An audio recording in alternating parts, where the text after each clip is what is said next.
Hi beautiful people, welcome to my YouTube channel.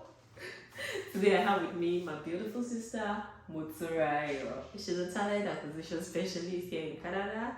And Motunrayo, this is the point where you say hi to my subscribers. Hello subscribers, my name is Motunrayo Adola Baby. I love to call my name before. I'm a talent acquisition specialist here in Canada, and today I'll be chatting with Olawumi. Yo, yeah, so let's get right into it. You know, I wrote down some questions to ask Motunrayo, and the ideal thing would have been to ask you to, you know, drop your questions before I arrive at. But this was filmed a long time ago. By the time you see this video, it would have been like a long time ago since it was filmed, so I'm sorry about that. But what we'll do is you should drop your questions in the comment section after watching this video. If you have more questions and that you'd like me to ask Motunrayo, please kindly drop it in the comment section. I'm sure I will get hold of her again. Yeah, I'm very sure of that, to answer your questions. So let's get right into it. Motunrayo, you're in Canada. You were in Nigeria before, yeah? 100%. And you worked there for a while before coming here to Canada. I think she moved down to Canada when she got married. And I'd like to ask, were you on the same role in Nigeria? Were you a talent acquisition specialist in Nigeria? No, I wasn't a talent acquisition specialist when I was in Nigeria, but I was actually doing a lot of recruitment for my organization. So 70% of my responsibilities in the role I was back in Nigeria was actually talent acquisition. So in Nigeria, I was a human resource generalist, and when I got here, I decided to switch to talent acquisition full time, or focus on talent acquisition full time. I'm sure we'll get to the details of why I made the switch.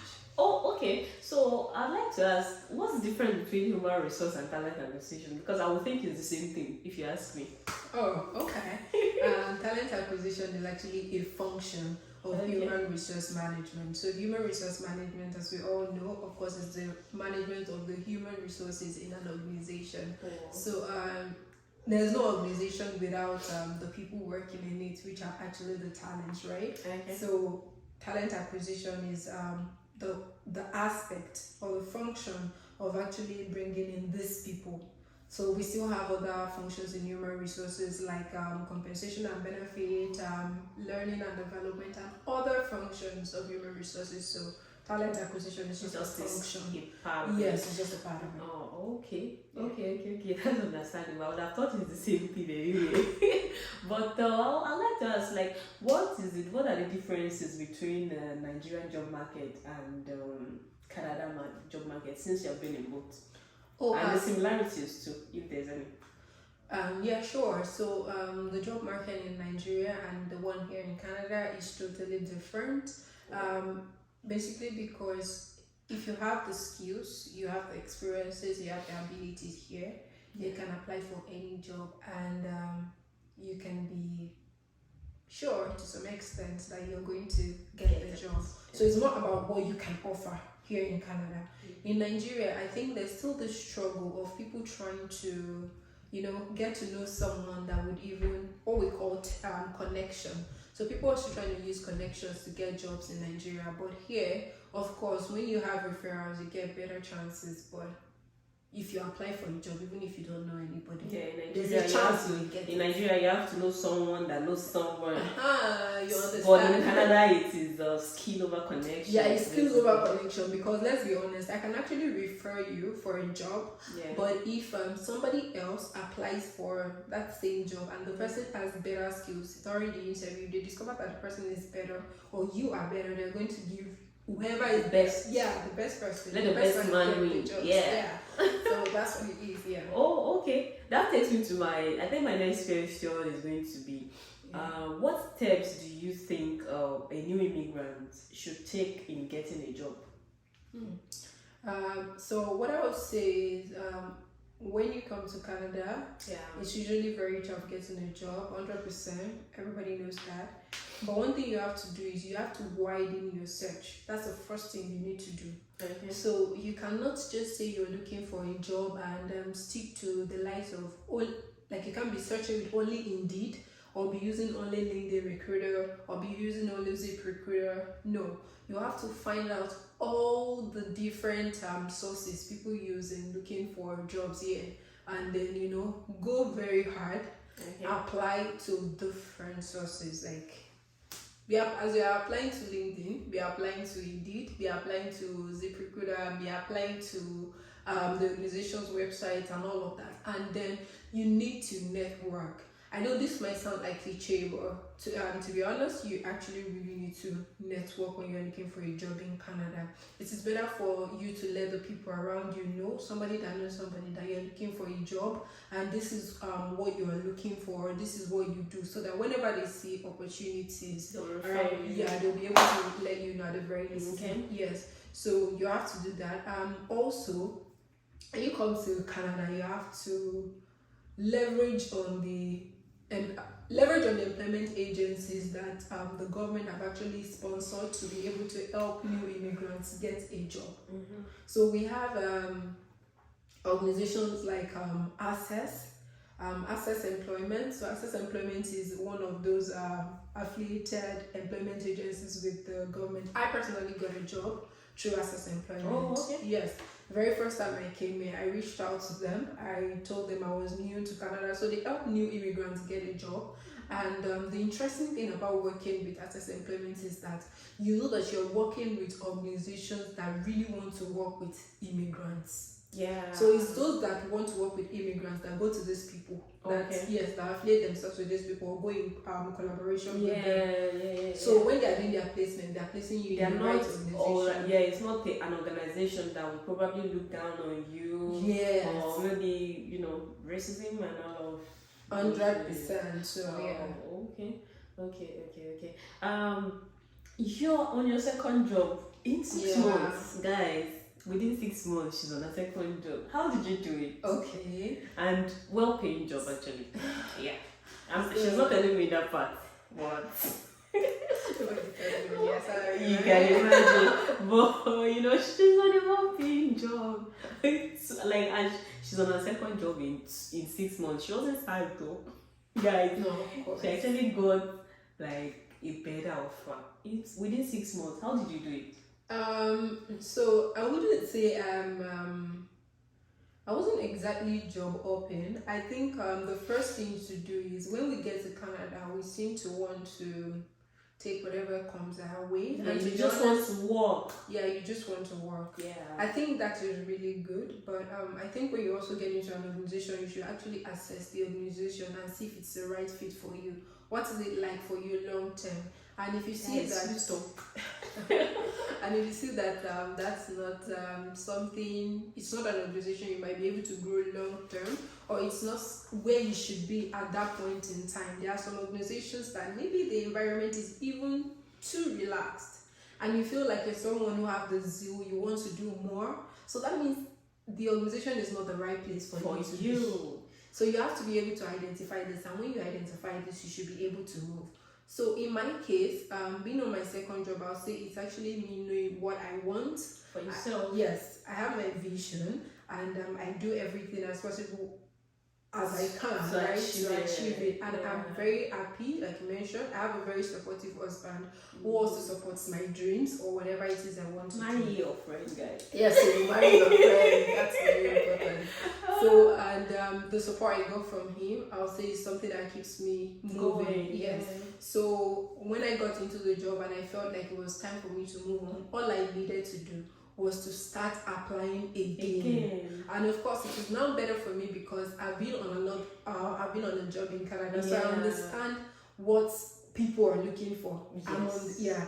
I'm a recruiter, right? And I'm bringing in people, so I can now tell that this is what I need to do if I want to make my next move. Yeah, and now going into the next question, do you think that your Canadian experience helped you in getting that second job?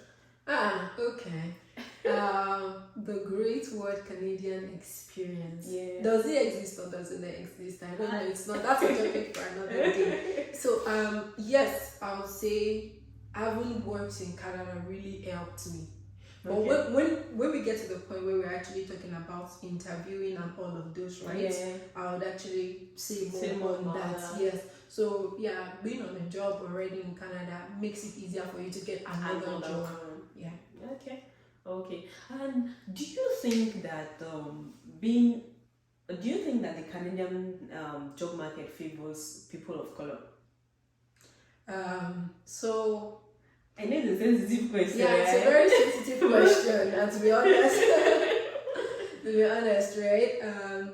Yeah, Canada is a very diverse country. Most of the people here are immigrants. Yeah, they're immigrants. Yeah, I noticed. Like, guys, if you see the number of Indians in Vancouver, like, you don't want to They're talk not only about it. Indians, Like, it's another actually. topic, I'm telling you. So maybe in Vancouver you have more Indians, but if you also go Lots to of other them. places, you have people from different Places. places. Yeah, I know there are different people, but I'm just saying that, man, I was so shocked at the numbers of people were like, Yeah. so that's the conversation. Yeah, so it favors people, but I would say that the organizations that want to work with people of color or work with other groups of people, so to say, it depends.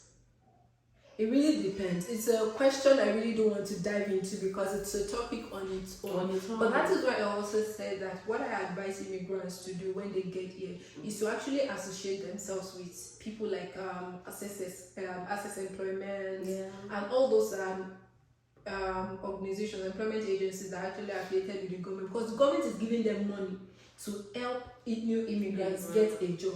So their placements will actually be to organizations that want to work with you. It makes your job easier. So you went through access employment for your first job. Yes, so it made it easier for you because you know that immigrants were top of their list. Yes, but one thing I also like to say is, as at the time when I accepted the offer with access employment, I also got the same day I got 2 offers. Oh shit! No way! Why I actually want to say this is because there was one that I saw the job posting on LinkedIn. And I applied. And I got the interview. I interviewed and I got the offer. And this other one that I went through access. So I'm just trying to buttress my point that if you actually have the right skill and you go to the right organization, right, you will get the job. And so there's also about widening your chances, like I mean, like that. Just don't put yourself in a box. Don't put your eggs in one basket. Looking for jobs on different platforms in Canada really helps. So and there are organizations that want to work with immigrants. There are others that are still a bit reluctant. They're going to get there, but they are not just all about the diversity, equity, and inclusion yet. And it's not a problem, to be honest. It's really all about preferences. So and your skills, guys, I think. Yeah, of course, your skills. When you get to Canada, if you see that something is not working for you, like I mentioned earlier, I was actually doing HR journalist in Nigeria. And when I got here, I started applying, and I saw that I wasn't really getting much traction for the HR journalist positions I was applying for. So I was like, okay, what can I do? I was actually doing 70% of talent, as in my responsibilities there. I was actually delivering 70% on talent acquisition. So I'm like, let me just switch. So I made the HR journalist resume and I had the talent acquisition resume on the other hand, and I started applying for both. And I saw that I was getting more traction from the talent acquisition. Yeah, because the 2 jobs I got eventually was actually strictly talent acquisition. Wow. That reminds me, you studied English in school. Yes, so I studied English in how school. did HR, talent acquisition, how did they marry themselves? So that's an interesting question. Of course, English and literary studies was not really what I wanted to study, to be honest. I always wanted to study fine arts in school. She draws a lot actually. So one thing happened and Nigeria happened to me. Nigeria, so I didn't get admission on time and all those things, and I just went. But after I studied English and literary studies in school, I was happy and fortunate to actually be associated with some people who were already working class people, also the power of networking. And I got a mentor who already at that time owned her own human resource consulting firm. And then she was my mentor, and she was really good because this was what I wanted to do. During NYC, we got this program of either to study, go for a program of human resource or project management. I actually went for my service in Abuja. So when I did the two, I did both classes, and I saw that I preferred human resources. So from that point, I decided I was going to build a career in human resources, and how to go about it was what I didn't really know. But eventually, I started to do a lot of trainings, and then I got my certifications. When I got I started looking for different certifications that I could take that would build me. So even when I came to Canada, it wasn't as if I have any education in Canada for human resources or even back in Nigeria. No, I did not. So it was my certifications that I would say have actually brought me this far. Thank you very much for that question. As a talent acquisition specialist, when you're hiring for an organization, what are the things you look out for? So it's really simple, to be honest. I just put what I advertised. The paper I use in my advertisements, like what I advertised and what your resume looks like. Okay. That is how I do it.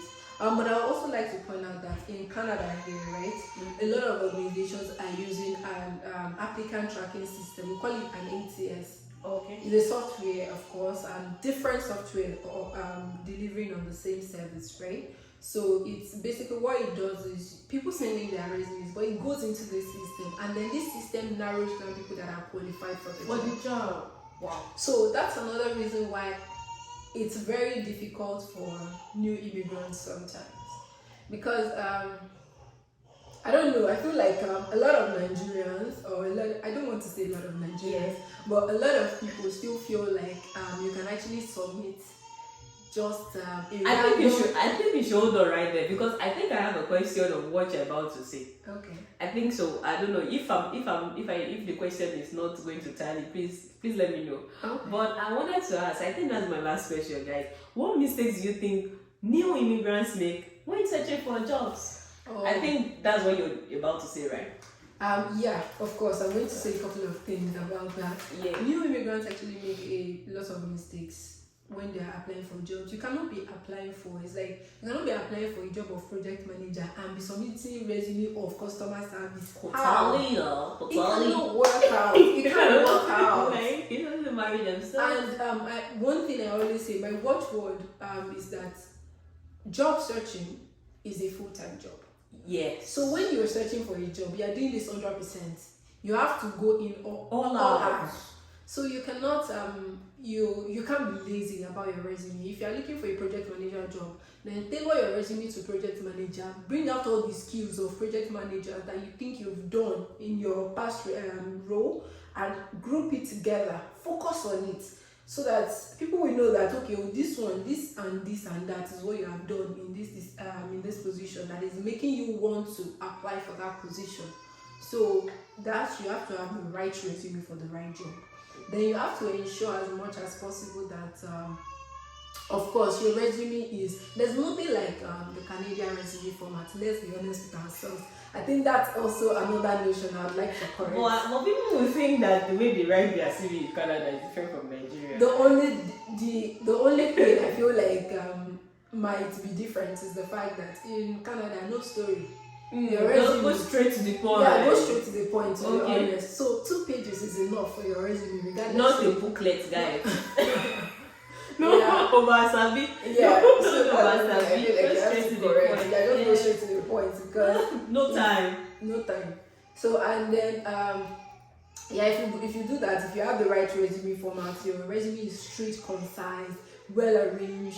There's some resumes that people even see, or recruiters even see, and they're just so interested because of how it looks, right? So interested in actually looking at it. You cannot have your picture on your resume. You're not a graphic designer. Depending on the kind of job you're looking for, that's what will determine the kind of resume you have. Right. So you can't be having your photos, you can't be having your date of birth. Those are the things that can married. Married or not married. Those are the kind of things that can even cause some form of discrimination for male you or female. to start with. Because if you are going to say you're from Nigeria, and by the way, can you put your sex on your resume, like male or female? No, you don't need it. Because these are things that can make people want to discriminate against you. And I say this 100%. It's an unconscious, we call it unconscious bias. So it's like I'm seeing I'm seeing a resume and the person is telling me is from somewhere, maybe you don't know if I'm someone who is not comfortable with this other country you are mentioning. So why do you have it on your resume? I mean, just put your name there and just move on. It's your skills and knowledge and abilities I'm interested in, and your experiences. I'm not interested in where you're from, your sex, your age. It's all of this is not my concern. So just go straight to the point when it comes to your resume. And then during the interview, you just convince the person Yes. whether or not the person is interested in that place you're from or anything. But the person doesn't even have this information, but you're able to convince the person during the interview. Yes, and I also like to add a point to that. So I remember there was a time I was interviewing this person, and the person was from Nigeria. Okay. And to be honest, it was the guy had a really good resume. But the only problem at that point in time was that when he was talking, he was doing a lot of, he was referencing Nigeria a lot. And nothing is wrong with referencing Nigeria. Not these guys. No, not this. But the only thing is, the job he was actually trying to get was an engineering role. And he was trying to get an engineering role, but we all know that the weather condition in Nigeria and the weather condition here in Canada is totally different.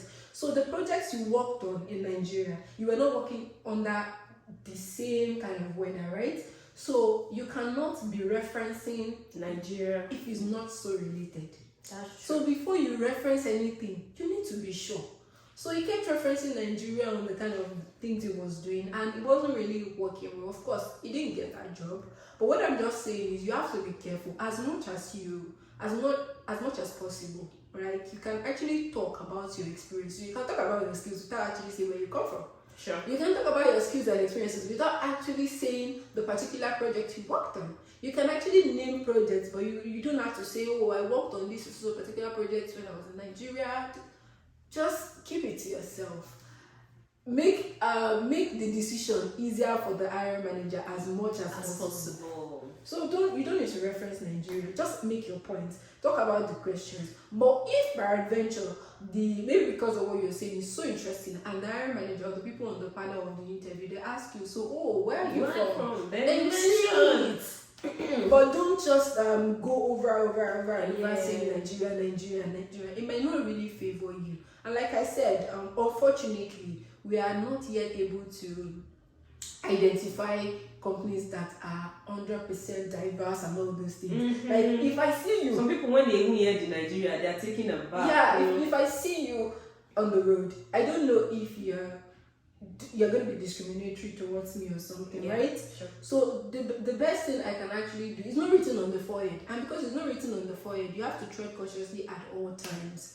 So when you are talking to someone, try to keep the conversation simple, answer your questions, and we do a lot of stuttering as Nigerians. I don't know why we say So don't stutter, right? The confidence is very important when you want to get a job. And depending on the kind of job you even want to get, if it's a customer service role, then I'm going to need 100% of your confidence, because you're going to be interfacing with clients, right?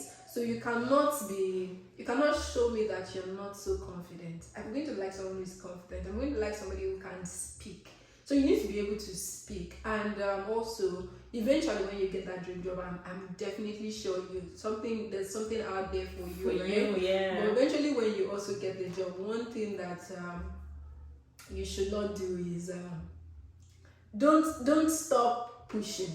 Basically, put in your best to speak for you. Don't want to, I see a lot of people come here, you want to do the best, you want to impress, and then you set this high expectations for your employer and even for yourself. And when you're unable to meet it, it becomes a problem.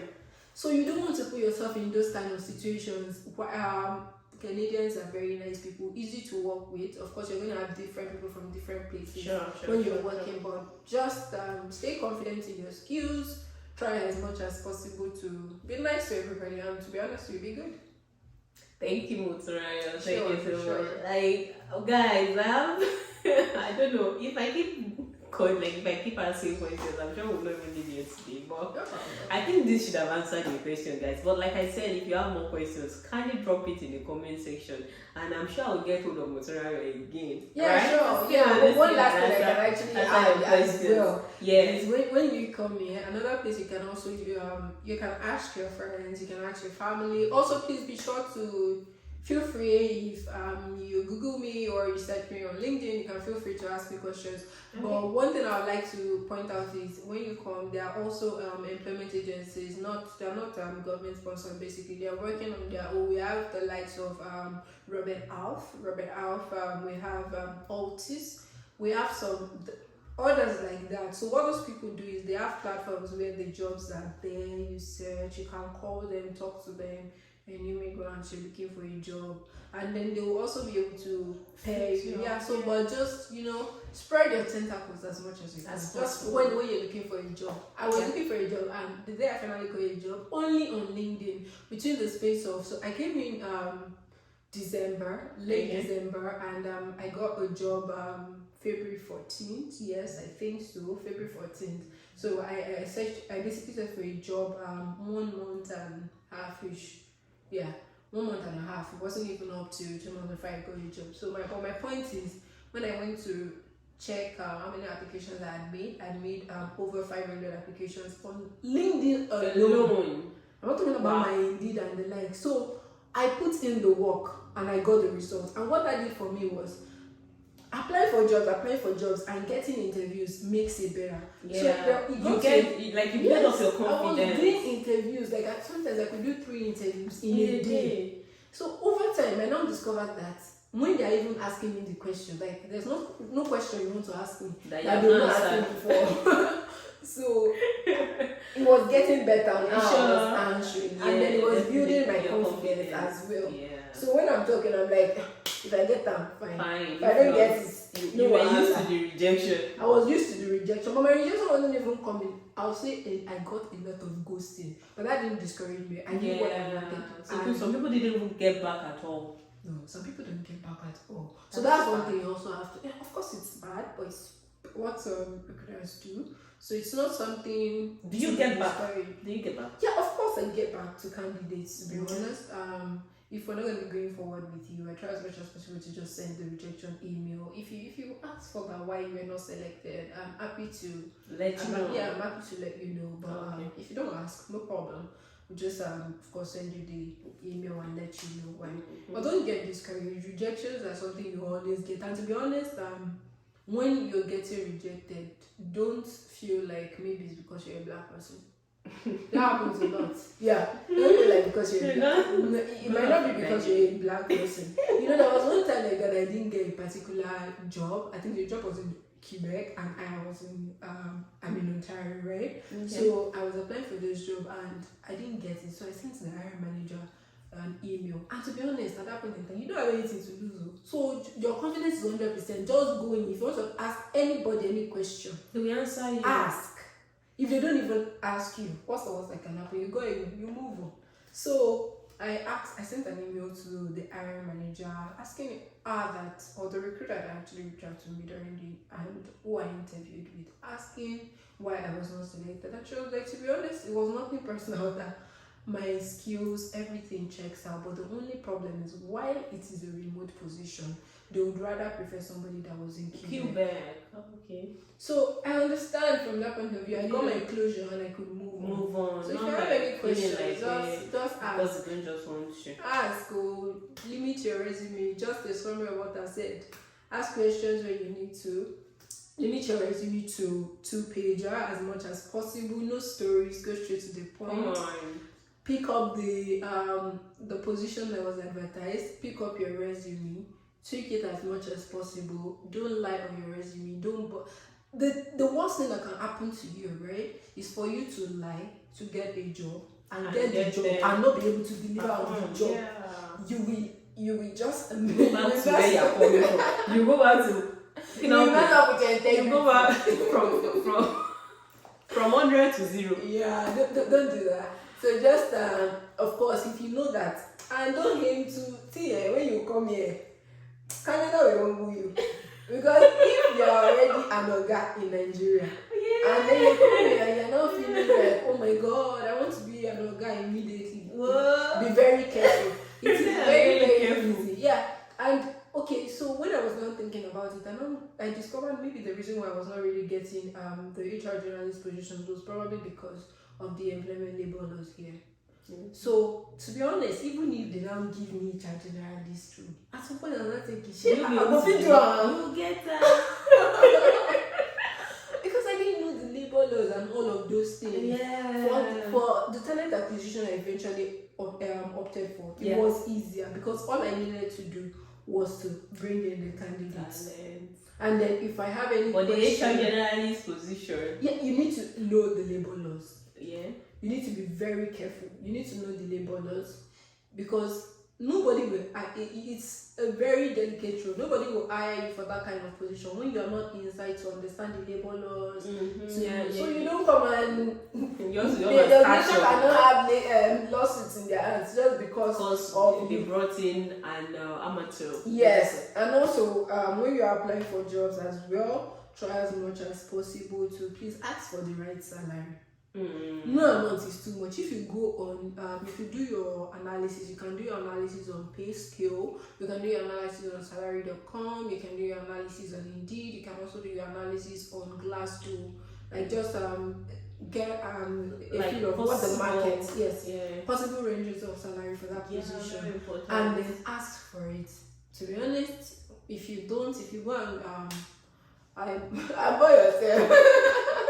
If you employ yourself and they give you, you will just be under frustration for no reason. So any amount that you know that is what the job market is saying for that position, and you know you are worth it, you know you can deliver. Ask for it. My brother, ask for it. My sister, ask. So yeah, that will actually be all for me. So thank you very much. Thank you, Motunrayo. Like, very interesting section. I think, guys, please don't forget to drop your questions on Motunrayo. See you next time. Thanks for tuning in. Bye. Thank you.